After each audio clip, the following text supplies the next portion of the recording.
17-year-old Jamal Washington stands on a snowy Chicago sidewalk, clutching a leather wallet thick with cash. His stomach twists with hunger. He hasn't eaten in 2 days. His diabetic grandmother is rationing her last insulin doses. The wallet contains more money than his family has seen in months. But 30 feet away, an elderly white man in an expensive overcoat frantically searches the ground outside an upscale restaurant. Panic fills his eyes as he checks his pockets repeatedly. "My wife is in emergency surgery," the man tells restaurant staff desperately. "I need my insurance cards, my ID. Everything's in that wallet." Jamal looks down at the thick bundle of hundreds, then back at the distraught stranger. What Jamal doesn't know is that this single choice, keep the money or return it, will connect him to one of America's most powerful men, setting off a chain of events that won't just change his life forever, but transform an entire neighborhood. Because sometimes the person you help when you have nothing is exactly the person who's been searching for someone like you their whole life. The alarm that wakes Jamal Washington every morning at 5:47 a.m. isn't his own. It's Mrs. Lane's crying baby through the paper-thin walls of their South Side Chicago apartment. Jamal rolls off his mattress, careful not to wake Maya sleeping in the bed they share. The space heater barely works. Their breath creates small clouds in the frigid December air. In the next room, Grandmother Rose coughs, that deep, concerning cough that's worsened since her diabetes medications were reduced. At 68, Rose Washington has become an expert at stretching everything: groceries, medicine, hope. Jamal pulls on his worn Jordans, a gift from Rose 2 Christmases ago when things weren't so tight. The soles are separating, but he's learned to walk quietly on the creaking floors. Maya stirs as he moves around their shared space. At 12, she learned not to complain. Her asthma inhaler sits empty on the nightstand. They've been rationing doses for 3 days. "Jamal?" she whispers, voice raspy from cold air. "Go back to sleep, baby girl. I'll be back before school." Maya nods and pulls their grandmother's quilt to her chin. The same quilt Rose made when she first moved to Chicago 40 years ago, back when she thought the city would give their family everything they dreamed of. The kitchen is really just a corner of their main room. Rose sits at their small table, checking her blood sugar with a meter older than Maya. She looks up as Jamal enters, eyes scanning his face with practiced concern. "Morning, baby," she says softly. "You eat something before you go." Jamal looks in their nearly empty refrigerator. Half-gallon of milk expired today, some eggs, leftover rice from 2 nights ago. "I'm not really hungry, Grandma." Rose gives him that look, the one that says she knows exactly what he's doing and why. "Jamal Washington, you sit down and eat these eggs. You can't take care of us if you don't take care of yourself." While Rose cooks, Jamal counts money in their emergency jar, $37.63. Enough for Maya's inhaler prescription, but that leaves them short for Rose's insulin next week, or enough for Rose's medicine, but Maya keeps rationing breathing treatments. Every morning, Jamal faces impossible mathematics. Walk to school and save $2.75 bus fare, but risk being late, skip lunch and keep food money, but struggle to focus during AP classes. "What are you thinking about so hard?" Rose asks, sliding scrambled eggs in front of him. "Just planning my day, Grandma." Rose settles across from him with her smaller portion. "When I worked at the hospital, I saw families come through that emergency room every day. You know what I learned?" Jamal takes a bite, waiting for her wisdom. Rose always has perspective when his world feels like it's closing in. "I learned that how you handle having nothing tells you everything about who you'll be when you have something." After breakfast, Jamal grabs his newspaper delivery bag. 47 subscribers scattered across 8 blocks, each paper earning 50 cents. $23.50 every week if everyone pays on time, which they usually don't. The December morning is brutal. Snow crunches under his feet as he walks his route, breath visible in freezing air. At Mrs. Rodriguez's corner store, he stops to buy Maya's favorite juice boxes with money he should save. Mrs. Rodriguez, who's run this store for 20 years, watches him count exact change. "Mijo," she says gently, "you tell your grandma if you need anything. We look out for each other in this neighborhood." "Thank you, Mrs. Rodriguez. We're doing okay." She nods, but Jamal catches her adding an extra juice box when she thinks he's not looking. At school, Jamal throws himself into studies with the intensity of someone who knows education is his family's only path out of poverty. His AP English teacher, Miss Patterson, pulls him aside after class. "Your Northwestern application essay was powerful, Jamal. How do you find hope writing about such difficult circumstances?" Jamal thinks about Rose's morning words. "I guess I learned that hardship doesn't define you. How you respond to it does." After school, he heads to the Save Mart grocery store. $8.50 an hour, 15 hours weekly when they need him. He stocks shelves, helps elderly customers reach high items, always volunteers for heaviest lifting. His manager, Mr. Peterson, relies on Jamal's work ethic. "You're here more than some full-time employees," he tells Jamal while they unload trucks. "College is going to be lucky to have you." "If I can afford to go," Jamal replies, immediately regretting how that sounded. Mr. Peterson pauses. "Son, with your grades and character, you'll find a way. Good people always do." That evening, Jamal sits at their kitchen table doing homework by phone light when electricity gets cut off. Maya practices breathing exercises beside him, making each inhaler dose last as long as possible. Rose joins them at the table, working on crossword puzzles by candlelight. "Grandma," Jamal says quietly, "what if good people don't always find a way?" Rose reaches across and takes his hand. "Baby, I've watched you for 17 years. You walk past opportunities to take shortcuts every day. You help Mrs. Rodriguez with heavy deliveries when you're already tired. You give up lunch money so Maya can have juice boxes." She squeezes his hand tighter. "Character isn't what you do when people are watching, Jamal. It's what you do when no one will ever know. And you, baby, you do the right thing even when it costs you everything." Just yesterday, an elderly woman at the bus stop dropped her groceries. While others walked past, Jamal helped gather everything and carried bags to her door. When she offered $5, he politely refused. "My grandmother raised me right," he told her simply. The woman smiled. "The world needs more young men like you." Outside their window, snow continues falling on Chicago's south side. Tomorrow will bring the same impossible choices, the same careful calculations between medicine and food, between staying warm and paying rent. But tonight, in candlelight's glow, Jamal Washington does homework and dreams of Northwestern University, carrying the weight of his family's hopes and strength of his grandmother's wisdom. What he doesn't know is that tomorrow evening, all those impossible choices will be tested in a way that changes everything. Friday evening. December wind cuts through Chicago's Loop District like a knife. Jamal finishes his Save Mart shift and walks toward the bus stop, counting the day's earnings. $18. Enough for Maya's inhaler, but that means Rose goes without blood pressure medication again. The sidewalks are mostly empty now. Office workers have disappeared into warm cars and heated trains. Only a few people brave enough to walk in this weather remain on the streets. Outside Le Bernardin, Chicago, an upscale French restaurant with golden light spilling from its windows, Jamal notices commotion. An elderly white man in an expensive navy overcoat searches frantically near the entrance. His hands shake as he checks his coat pockets, then pants pockets, then coat again. The man's movements are desperate, not the casual search of someone who misplaced car keys. This is pure panic.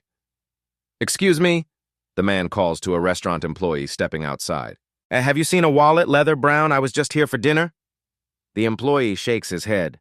"Sorry, sir, I can ask inside, but..." "No, I already checked inside twice." The man's voice carries genuine desperation. "My wife. She's in surgery right now at Northwestern Memorial, emergency surgery. I need to get there immediately." Jamal slows his walk, something in the man's tone stopping him cold. "My wallet has everything," the man continues, voice breaking slightly. "My insurance cards, my ID, my driver's license. But more than that..." He pauses. "It has the only photo I carry of her. From our first date 52 years ago. It's the only picture I have with me." A black sedan idles at the curb, engine running. The driver, a professional-looking man in a dark suit, steps out and approaches. "Mr. Harrison, we really need to leave if you want to make visiting hours. The hospital stops allowing visitors at 9 p.m., and with this traffic..." The elderly man, Harrison, looks at his watch. 8:17 p.m. In this weather, with Friday evening traffic, Northwestern Memorial is at least 30 minutes away. "I can't go without ID," Harrison says, voice hollow. "They won't let me see her without identification. And the insurance cards, if something happens and I can't authorize treatment." The snow begins falling harder now, fat flakes that stick to everything and make the sidewalk treacherous. Streetlights create pools of yellow light in the growing darkness.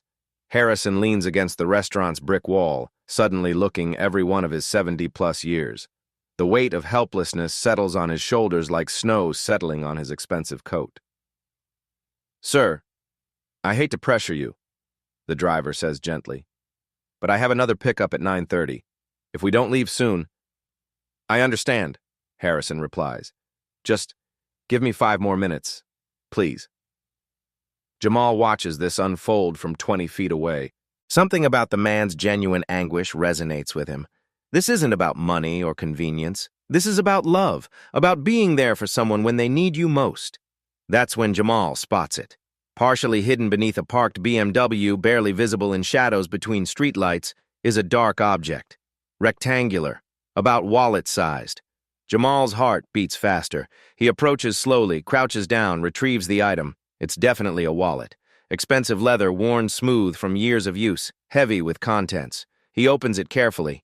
Cash. Lots of cash. More money than Jamal has ever held. Hundreds, 20s, 10s. He doesn't count it, but there has to be at least $2,000, maybe more.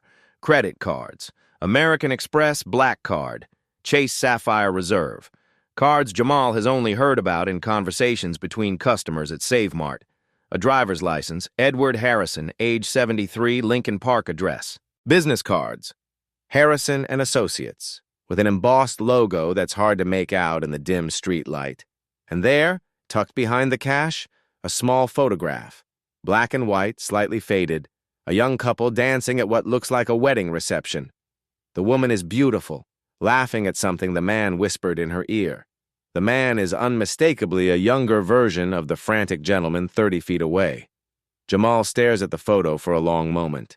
52 years ago, when love was exactly the same as today. He looks up at Edward Harrison, who has started walking in small circles, running hands through his silver hair. The driver checks his watch again, clearly uncomfortable with the delay. Maya needs her inhaler. Rose needs her medication. This money could solve all their problems immediately. No more impossible mathematics. No more choosing between medicine and food. No more rationing insulin or breathing treatments. But 30 feet away, a man faces the possibility of not being able to hold his wife's hand if she wakes up scared from surgery. Of not being there if something goes wrong. Of losing the last photo he carries of their first dance together. Jamal closes the wallet and takes a deep breath. The December wind cuts through his thin jacket, reminding him of every hardship waiting at home. But Rose's voice echoes in his mind. Character isn't what you do when people are watching, Jamal. It's what you do when no one will ever know. He starts walking toward Edward Harrison. Excuse me, sir? Jamal's voice cuts through the wind and snow. Edward Harrison looks up from his frantic searching, his red-rimmed eyes focusing on the teenager approaching him. I think this is yours. Jamal extends the leather wallet. For a moment, Harrison just stares at it, as if he can't believe what he's seeing. Oh my God. Harrison's hands tremble as he reaches for the wallet. Oh my God, young man, where did you— His words catch in his throat as he opens the wallet and sees everything still inside. The cash, the cards, but most importantly, the small black and white photograph. Harrison pulls out the picture with shaking fingers, holding it up to the streetlight. His eyes fill with tears as he looks at the image of himself dancing with his young bride all those decades ago. This picture, his voice breaks, it's the only one I have with me. I carry it everywhere because she always said it captured the moment she knew she'd love me forever. The driver steps closer, relief evident on his face. Mr. Harrison, you found it. We can go now. But Harrison barely hears him. He's staring at Jamal with an expression of pure gratitude mixed with something else. Recognition. Curiosity? As if he's trying to solve a puzzle he didn't know existed. Young man, I don't know how to thank you. Where did you find it? Under that BMW over there, Jamal says simply. Must have fallen when you were getting out of your car earlier. But you? Harrison looks around the nearly empty street, then back at Jamal. You could have just walked past. In this weather, in this neighborhood, most people would have done the same thing. Jamal interrupts gently. Anyone would have returned it. Harrison studies Jamal's face intently. The boy's worn jacket, his scuffed shoes, the way he stands with the quiet dignity of someone who's learned to carry weight beyond his years. There's something familiar about him, something that tugs at a memory Harrison can't quite place. "Your wife," Jamal says, nodding toward the sedan. "The driver said she's in surgery?" Harrison nods, emotion overwhelming him again. "Emergency surgery. Complications from cancer treatment. If I miss visiting hours, if I'm not there when she wakes up..." He trails off, unable to finish the thought. "Then you need to go," Jamal says firmly. "Right now." Harrison pulls out a thick roll of bills from the wallet, his hands still shaking. "Please, let me give you something. You saved my evening, maybe even..." "No, sir. I don't want your money." The words come out so quickly, so definitively, that Harrison stops mid-motion. He stares at Jamal as if the teenager just spoke a foreign language. "But you saved me. This photo alone is worth more to me than everything else in that wallet combined, and getting to the hospital on time. You don't owe me anything, sir. Anyone would have done the same." Harrison's eyes narrow slightly, not with suspicion, but with deeper curiosity. In his 73 years, in his decades of business dealings and philanthropy, he's learned to read people quickly. This young man isn't just being polite. He genuinely doesn't want payment for doing what he considers the right thing. "What's your name, son?" "Jamal Washington, sir. Jamal Washington." Harrison repeats the name slowly as if testing how it sounds. Something about it resonates, though he can't place why. "And you live around here?" "Southside, sir, but I work downtown, so..." Harrison processes this information. Southside to the Loop on a Friday evening, on foot in a snowstorm. This young man was heading home after work, probably making minimum wage, probably supporting a family, and he stopped to help a stranger. "Mr. Harrison," the driver interrupts gently, "I really hate to push, but it's 8:23 now." Harrison nods but doesn't move toward the car yet. He's still studying Jamal, this remarkable young man who appeared out of a snowstorm like some kind of guardian angel. "Jamal, how can I reach you? I'd like to properly thank you when this is all over, when my wife is okay." "Don't worry about it, sir. Just hope everything goes well with your wife's surgery." Jamal starts to turn away, but Harrison catches his arm gently. "Wait." Harrison pulls out one of his business cards and presses it into Jamal's hand. "Please, take this. I want to be able to find you again." Jamal looks down at the card. Even in the dim streetlight, he can make out Harrison and Associates in elegant lettering with an embossed logo underneath. The fine print is too small to read in the darkness. "I really should be getting home, Mr. Harrison. My family will be worried." Something in the way Jamal says family catches Harrison's attention. Not just concern, but responsibility. The weight of people depends on him. "Of course," Harrison says quickly. "Go home to your family." "But Jamal?" "Yes, sir. Thank you. Not just for the wallet, but for..." Harrison pauses, searching for the right words. "For reminding me that there are still good people in this world. People who do the right thing just because it's right." As Harrison climbs into the sedan, he rolls down the window for one last look at Jamal. "You know, you remind me of someone," he calls out as the car begins to pull away. "Someone who helped my family a long time ago. Someone very special." The sedan disappears into the snowy night, leaving Jamal alone on the sidewalk. He stands there for a moment, business card in his hand, watching the taillights fade into the distance. The snow continues to fall and the cold cuts through his thin jacket with renewed intensity. His bus will be here soon, and then the long ride back to the south side, back to Maya's empty inhaler and Rose's rationed insulin. But as Jamal starts walking toward the bus stop, something feels different. Not regretting the money he didn't take, he knows he made the right choice. Instead, there's a strange sense of connection, as if this encounter was more than just a random act of kindness. He looks down at the business card again, trying to make out more details under the streetlight. Harrison and Associates. The logo is clearer now, an elegant H with what looks like small text underneath, though it's still too dark to read completely. As his bus approaches, Jamal pockets the card and climbs aboard. Through the fogged window, he watches the bright lights of the Loop District fade behind him as they head toward the south side. He doesn't know that in the sedan racing toward Northwestern Memorial, Edward Harrison is staring at his recovered wallet with tears in his eyes, thinking about the remarkable young man who gave him back much more than just his belongings. He doesn't know that Harrison has already decided to do everything in his power to find Jamal Washington again.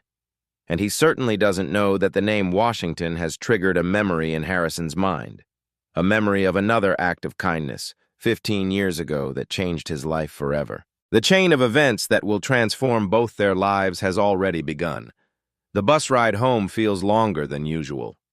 Jamal sits in the back, business card in his hand, trying to read the fine print under dim interior lights. Harrison and Associates is clear enough, but the logo and smaller text remain illegible. Outside fogged windows, Chicago's South Side slowly replaces downtown's gleaming towers. Luxury high-rises give way to older buildings, then to the familiar mix of corner stores and apartment complexes that define his neighborhood. At his stop, Jamal steps into swirling snow. The contrast hits immediately. No heated sidewalks here, no doormen clearing paths. Just wind-blown streets and the crunch of his footsteps on uneven pavement. The walk home gives him time to process what happened. Part of him keeps thinking about that thick roll of cash, how easily it could have solved everything. Maya's inhaler, Rose's insulin, maybe even enough for a security deposit on a better apartment. But a larger part feels something he can't quite name. Not pride exactly, but deep rightness, like he'd passed some test he didn't know he was taking. The stairwell smells like cooking grease and cleaning supplies. As he climbs to the third floor, he hears familiar sounds, Mrs. Lane's baby crying, the Rodriguez family's television, someone practicing violin in 3B. Rose is waiting up, sitting at their small kitchen table with tea and yesterday's newspaper. She looks up as he enters, experienced eyes immediately scanning his face for trouble. "Baby, you're late. Is everything okay?" "Just had to help someone, Grandma." Rose studies his expression more carefully. After raising 2 generations, she's learned to read between the lines. "What kind of help?" Jamal sheds his damp jacket and sits across from her. "Found someone's wallet. I returned it." And what?" Rose gives him that look. The one that says she knows there's more to the story. "Jamal Washington, I've been watching you walk through that door for 17 years. Something happened tonight. Something important." Jamal pulls out the business card and places it on the table. Rose picks it up, holding it closer to the light. "Harrison and Associates," she reads slowly. "Fancy card. Expensive paper. The man whose wallet I found, he seemed different. Important, maybe." Rose turns the card over, examining the embossed logo. Even in better light, the smaller text is difficult to make out. "Is he trying to give you money?" "Yeah, a lot of money." "And you said no?" "Of course I said no." Rose reaches across and takes his hand. "That's my boy." From the bedroom comes Maya coughing, that harsh, wheezing cough that means her asthma is acting up. Both Jamal and Rose turn toward the sound, the weight of their reality settling back on them. "Her inhaler's still empty," Rose says quietly. "I know. My insulin runs out tomorrow." "I know that too." They sit in silence, both thinking about the money Jamal had held just an hour ago. Enough money to solve their immediate problems, maybe even their long-term ones. "You did the right thing, baby," Rose says finally. "Money earned the wrong way never stays with you, but doing it right, that stays with you forever." Maya appears in the doorway, wrapped in Rose's old robe, looking smaller than her 12 years. "Jamal, you're home!" Her voice is raspier than usual. "Hey, baby girl, how are you feeling?" "Okay." But the way she says it, the way she leans against the doorframe to catch her breath, tells a different story. Jamal looks at his sister, then his grandmother, then down at the business card. 3 generations of his family, all depending on him to make the right choices. His phone buzzes. A text from his Northwestern scholarship advisor, "Jamal, need to talk Monday, call me first." The timing sends a chill through him that has nothing to do with December cold. Scholarship advisors don't send urgent weekend texts with good news. Rose notices his expression change. "What is it?" "Nothing. Just school stuff." But Rose's eyes don't leave his face. She knows when he's protecting them from bad news. "Go to bed, Maya," Rose says gently. "Use the humidifier tonight." Maya nods and shuffles back to their bedroom, her breathing audible even after she's gone. Rose looks back at Jamal. "Whatever's in that text, we'll figure it out. We always do. Jamal nods but stares out their small window at falling snow.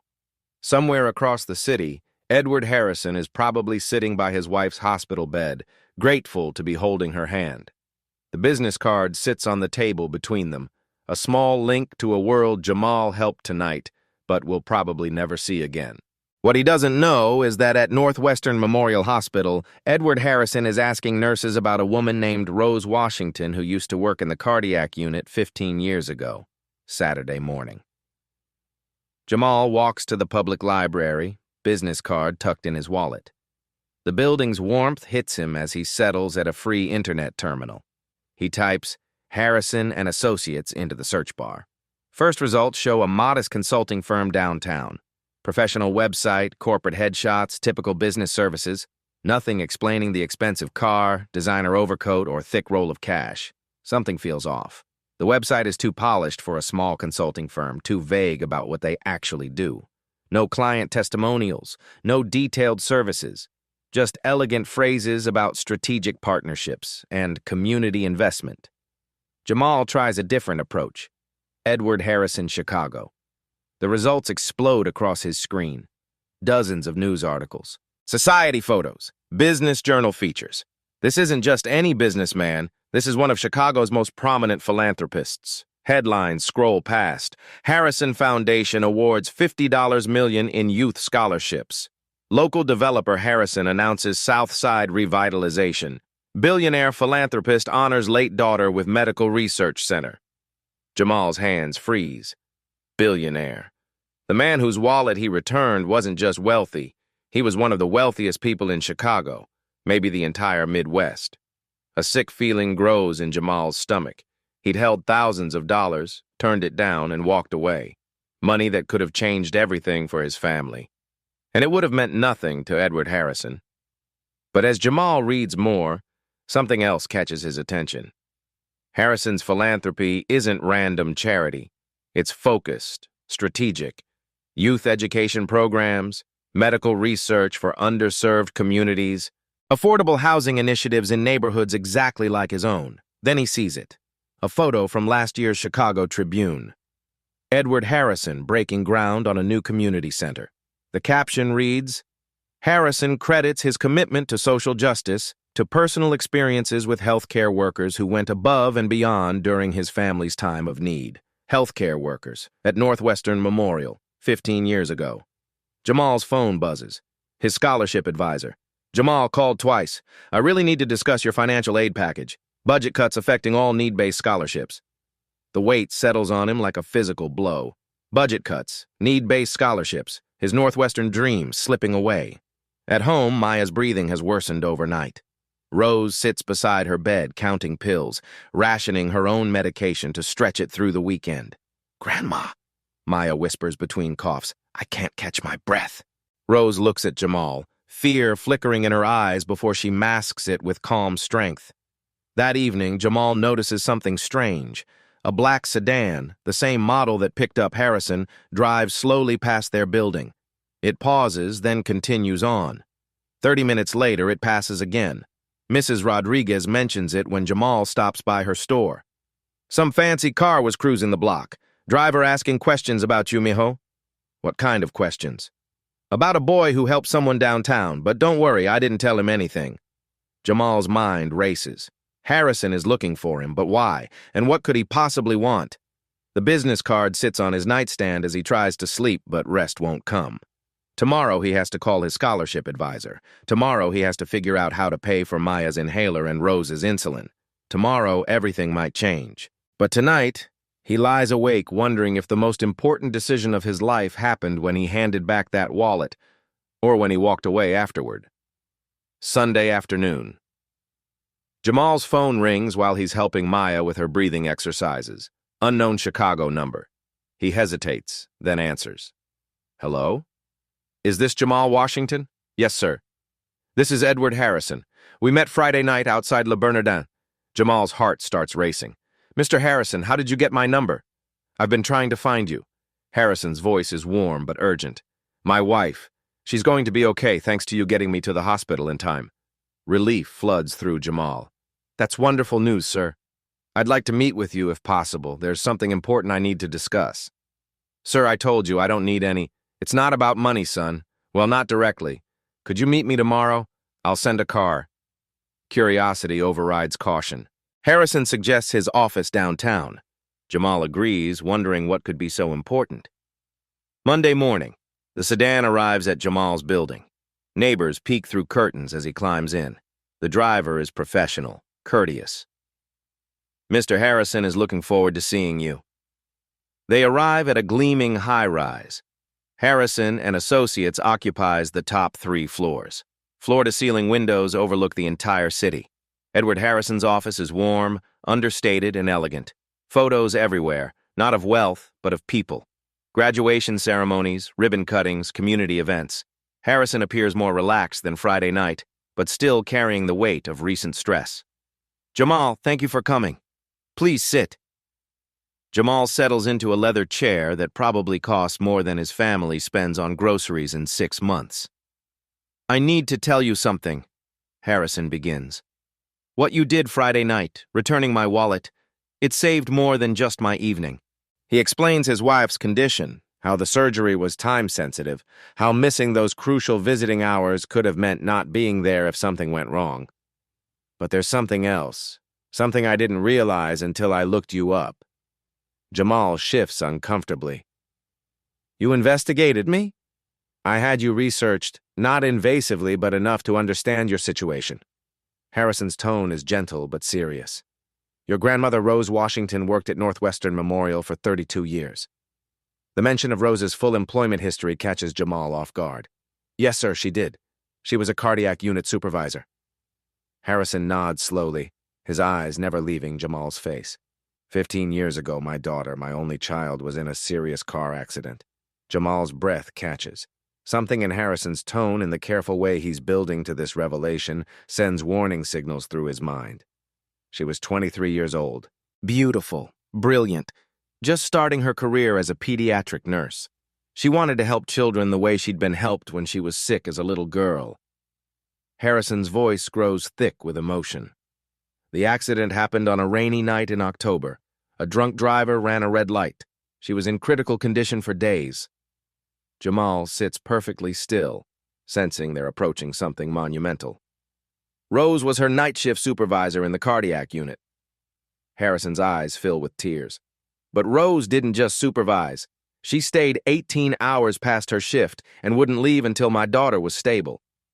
The pieces start falling into place in Jamal's mind, but he can't quite believe what he's hearing. Rose held my hand while I cried in that waiting room. She brought me coffee, made sure I ate something. She told me everything would be okay, that my daughter was a fighter. Harrison's voice breaks slightly. She saved my daughter's life through her dedication and compassion. Jamal's world tilts. His grandmother, who never mentioned this story, who never sought recognition, had touched this man's life 15 years ago. When you returned my wallet, Harrison continues, something about you reminded me of someone. The way you carried yourself, your instinct to help others without expecting anything in return. Then I heard your name, Washington.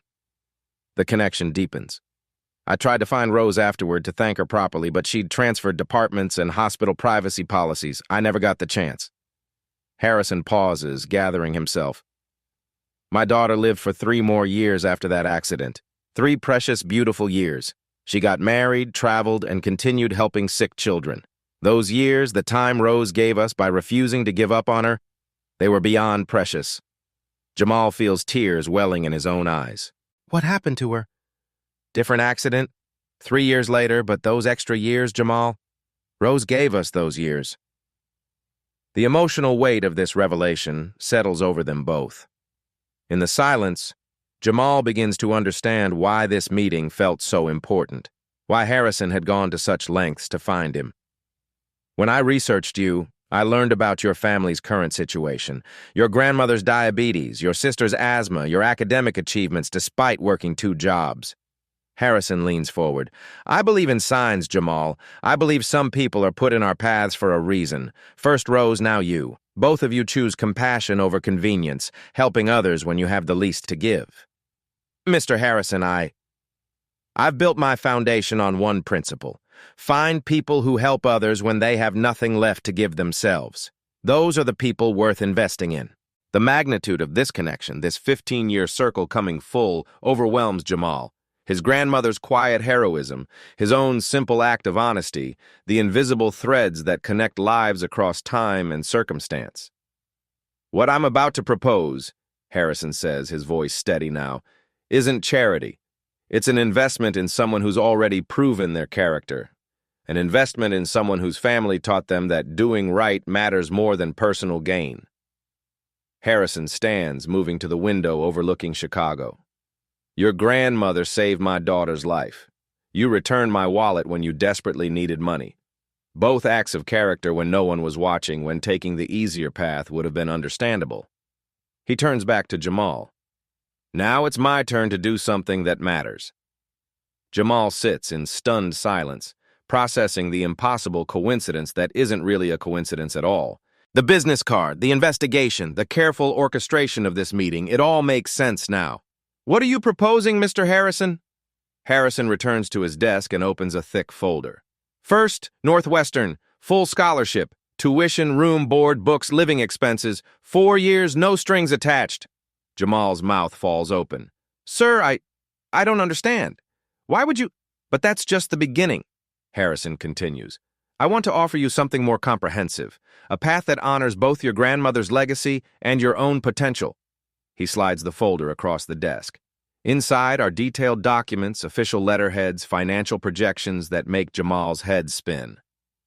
"My foundation is launching the Harrison Youth Leadership Initiative. We're looking for young leaders who understand hardship, who've proven they'll choose integrity over personal gain." Harrison's voice gains intensity as he explains his vision. "You'd work directly with me, learning business, philanthropy, and community development. Not internships or busy work, real experience with real responsibility." Jamal flips through the documents, trying to process numbers that seem impossible. "Mr. Harrison, this is your grandmother's medical expenses completely covered. Your sister's treatments, her medications, any specialist she needs, all covered. Your family will never worry about health care again." The words hit Jamal like physical blows. Maya's empty inhaler, Rose's rationed insulin, the impossible choices that keep him awake at night, all of it, solved with a signature. There's more. Harrison stands and moves to a wall-mounted screen. With a remote, he brings up architectural renderings, neighborhood maps, development plans. "We're planning to revitalize your South Side neighborhood, not gentrification, community investment. Better schools, a comprehensive healthcare clinic, job training programs that actually lead to careers." The images show Jamal's neighborhood transformed, but not erased. The corner store where Mrs. Rodriguez works expanded into a community resource center. The empty lot where kids play basketball converted into a proper recreational facility. "I want you to help design these programs," Harrison says. "You understand the community's real needs. You'd be my liaison, my advisor on how to help without harming." Jamal stares at renderings of a clinic where Rose could get proper diabetes management, where Maya could see pulmonary specialists, where neighbors wouldn't have to choose between medicine and food. Housing is part of this, too. Harrison clicks to another image. "There's a property in Lincoln Park, a restored duplex. Your family would live in one unit rent-free. The income from the other unit covers your college expenses and provides your family with financial stability." The house on the screen looks like something from a dream. Hardwood floors, updated kitchen, bedrooms where Maya wouldn't have to share space, where Rose could have privacy and dignity. "The timeline works perfectly," Harrison explains. "You'd start this summer after graduation. Work with the foundation through college, learning every aspect of community development. Then decide your path. Medicine, business, law, public service, whatever calls to you." He turns back to Jamal. "This isn't about saving one family. It's about finding leaders who can save entire communities. People like your grandmother, people like you." The scope overwhelms Jamal. "Mr. Harrison, I don't know if I'm qualified for—" "You returned a wallet containing enough money to solve your family's problems because it was the right thing to do. You're more qualified than most people with MBA degrees." Harrison sits back down, his expression serious. "There is one condition. This remains private until you're ready. No media, no publicity. I've seen too many young people hurt by sudden attention. Jamal nods, understanding the wisdom in discretion. You don't have to decide now, Harrison says gently. Take time. Talk to your family. But I want you to understand, this isn't random kindness. This is recognizing potential that was always there. Your character, your work ethic, your heart, those qualities can't be taught. Harrison moves to a photo on his desk, his daughter in a hospital bed, Rose standing beside her in her nurse's uniform. She wrote in her journal about the nurse who stayed with her, who made her feel safe. She described Rose as an angel who worked double shifts. Tears blur Jamal's vision. She wrote about Grandma? Every night for weeks. Harrison's voice breaks. You have her eyes, you know. Rose's eyes, the same kindness, the same strength. He composes himself. I'm not giving you charity, Jamal. I'm investing in a future leader. Someone who'll create opportunities for others the way I'm creating this opportunity for you. Harrison opens another folder revealing practical details. Everything's outlined here, the scholarship specifics, the program structure, the timeline, the housing arrangements. Take it home. Discuss it with Rose. She'll understand what this means. The weight of the offer settles on Jamal's shoulders. Not just opportunity, but responsibility. Not just escape from poverty, but the chance to lift others with him. One more thing, Harrison adds. Your sister Maya. There's a pediatric pulmonologist at Children's Hospital who specializes in severe asthma cases. She's expecting your call. Jamal's hands shake as he holds the folders. Mr. Harrison, I don't know what to say. Say you'll think about it. Say you'll talk to your grandmother about a man named Edward Harrison who never forgot her kindness. They stand simultaneously. Harrison extends his hand. Regardless of your decision, I'm honored to have met you. You've already given me more than I could ever give you. As they shake hands, Jamal feels the weight of two families' histories, of 15 years of connection, of choices that ripple across generations. Tell Rose, Harrison says as Jamal reaches the door, that Edward Harrison says thank you. She'll know what I mean. Walking toward the elevator, folders clutched against his chest, Jamal realizes his life is just divided into before and after. Before this moment, and everything that comes next. The business card that seemed so mysterious 3 days ago now makes perfect sense. Harrison and Associates isn't just a consulting firm, it's a vehicle for changing lives. As the elevator doors close, Jamal sees Harrison watching through his office windows, and he understands that some acts of kindness echo across decades, connecting strangers into family, transforming individual choices into community transformation. The question now isn't whether he deserves this opportunity.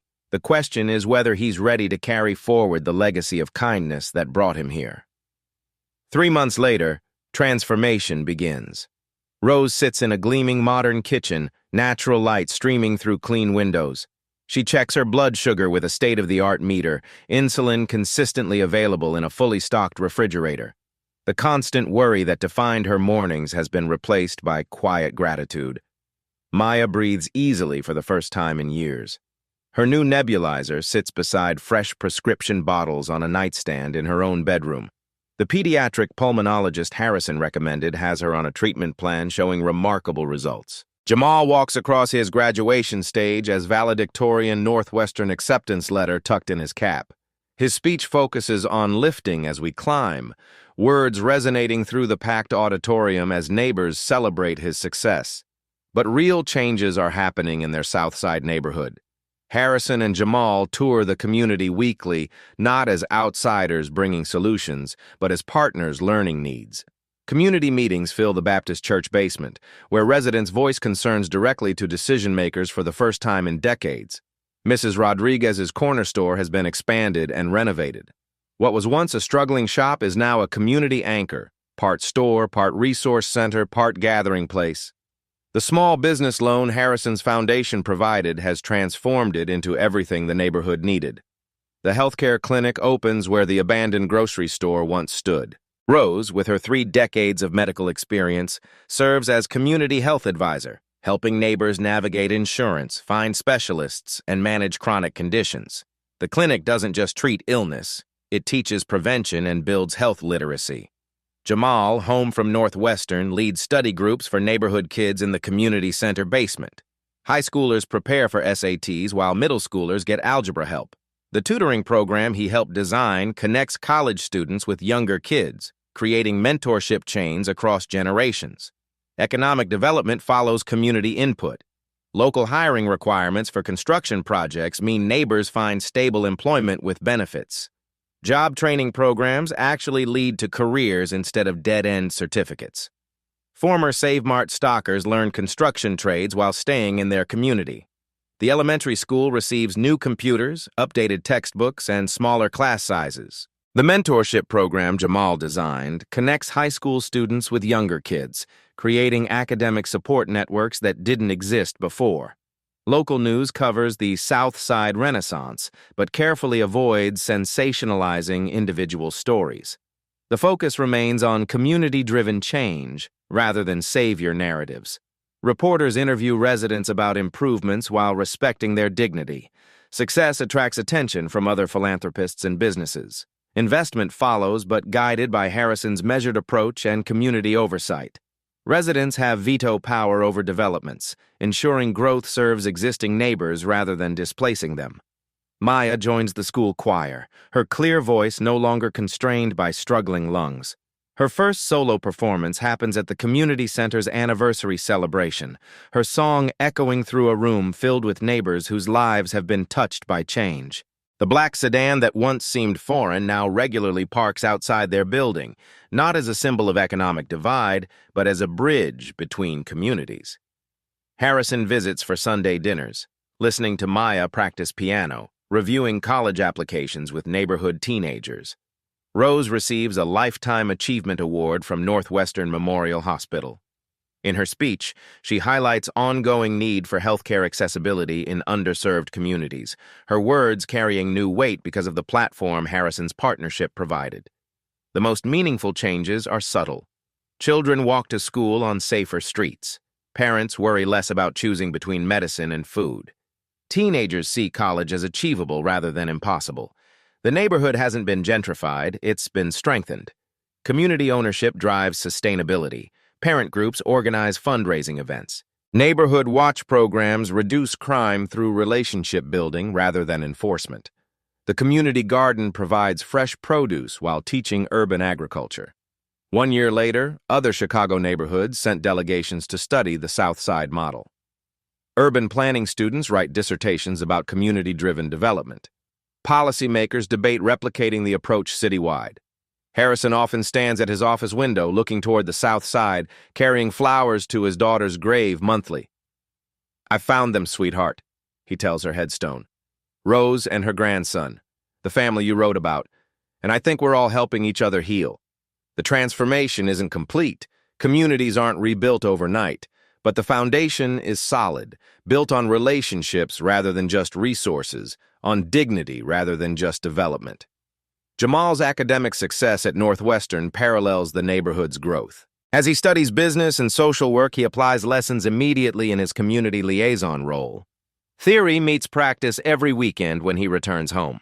The cycle of kindness continues expanding, touching lives in ways both measurable and immeasurable, proving that character-driven investment creates lasting change. 2 years later, Jamal, now a Northwestern junior studying business and social work, carries textbooks through the same Loop District where everything began. The December wind still cuts sharp, but this time he wears a proper winter coat. His scholarship covers everything, but more importantly, he no longer carries the weight of impossible choices. Outside Le Bernardin, Chicago, Jamal notices familiar commotion. A young Latina girl, maybe 16, crouches beside an elderly black woman who's dropped her purse, contents scattered across the snowy sidewalk. "Here, let me help," the girl says, gathering prescription bottles, a wallet, and reading glasses. The woman, grateful but worried, pulls out a $20 bill. "Please, mija, take this. You saved me so much trouble." The girl shakes her head politely. "No, ma'am, I don't need anything.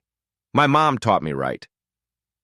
Jamal recognizes something familiar in the scene: the girl's worn shoes, her careful way of handling medications, the quiet dignity in her refusal of payment. He approaches quietly. "Excuse me." Both women look up.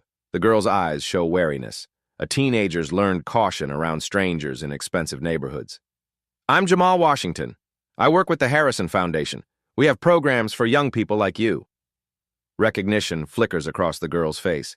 She's heard of the foundation, seen their community programs. I'm Maria Santos, she says simply. Maria, what you just did, helping someone when you have your own struggles, that's exactly the kind of character we look for. The elderly woman smiles, understanding she's witnessing something special. You two remind me that good people still exist. Jamal takes Maria's contact information, not as charity, but as investment in proven character. Another link in the chain of kindness that brought him here. At home that evening, Jamal tells Rose about Maria.